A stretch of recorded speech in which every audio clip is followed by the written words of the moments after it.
So, how does attention work? That fragile little beam of consciousness you're supposed to be giving this video, right before your phone buzzes, your brain whispers, just one quick check, and suddenly you're watching a raccoon wash grapes in slow motion. Yeah, that thing. Attention is your brain's spotlight, small, twitchy, and prone to wandering off like a toddler in a mall. It's what keeps you focused on one thing while the entire universe throws flashing lights, vibrations, and unsolicited thoughts at you. Without it, your life would feel like trying to juggle fireworks underwater, colorful, chaotic, and mostly fatal to productivity. But here's the funny part, your attention span is not the mighty force you think it is. It's tiny, fragile, easily bribed. You can only deeply focus on one thing at a time, and even then, your brain's constantly sniffing around for something more dramatic, like a toddler with emotional debt. Because evolution didn't design your brain for essays or tax forms, it designed it for not dying. Back in the savannah days, your ancestors survived because they noticed stuff. A rustle in the grass, boom, hyper-focus. The same neural circuitry that once kept you from being leopard food is now what makes you compulsively check if someone heart reacted to your story. The instinct didn't vanish, it just got Wi-Fi. Inside your head, two major systems are constantly arm wrestling. The bottom-up system, ancient, impulsive, and reactive, jumps at every sudden sound, movement, or notification that screams, "Look at me." It's your internal toddler chasing shiny objects. Then there's the top-down system, the tired parent,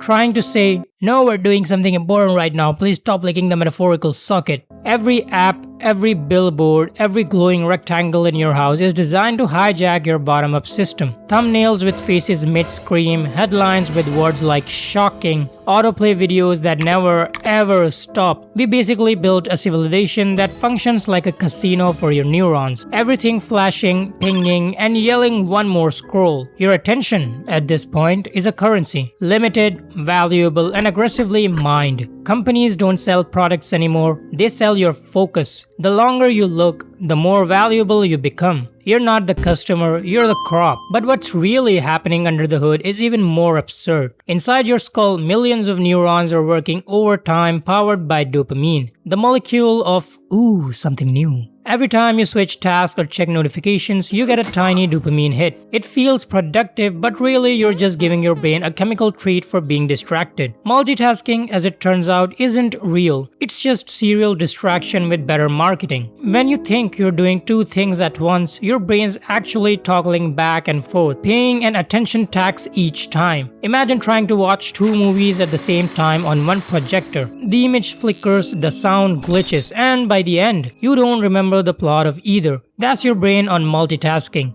And yes, it's exhausting. Attention fatigue is what happens when that mental spotlight runs out of batteries. After long stretches of focus, your brain literally starts to dim the lights, zoning out like it's buffering reality. That's why after a day of emails, even blinking feels like hard work. Attention defines your consciousness. Every moment, your brain is filtering infinite sensory chaos into a neatly edited movie of your life. You don't perceive the world, you perceive what your attention selects. Reality, as far as your brain's concerned, is a heavily curated highlight reel. You are quite literally what you notice, which is why attention has become the ultimate battlefield. Your phone pings, ads flash, notifications stack. Somewhere between the memes and the deadlines, your brain's ancient alert system is being milked dry for ad revenue. Every ding is another saber-toothed tiger that never existed. And then there's something called the attentional blink. The half-second gap after your brain processes one thing when it literally can register another. In that tiny window, your brain just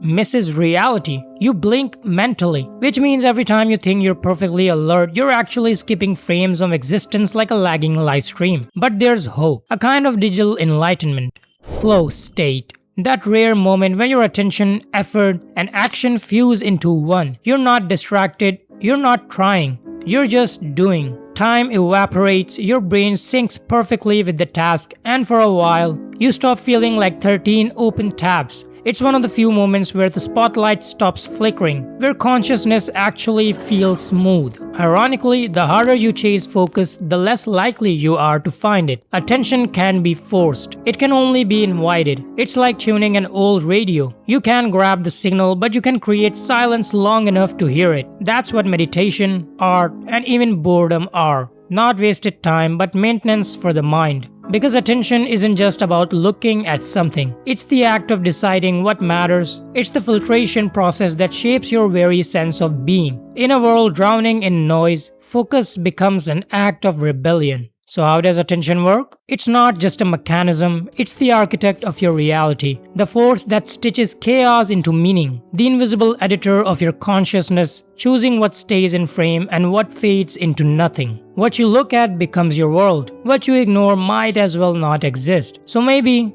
give your brain a break. Look up from the endless scroll, from the flickering tabs and blinking icons. Let your mind idle, even briefly. Because the world will always be fighting for your attention. But it's still your hand on the spotlight switch.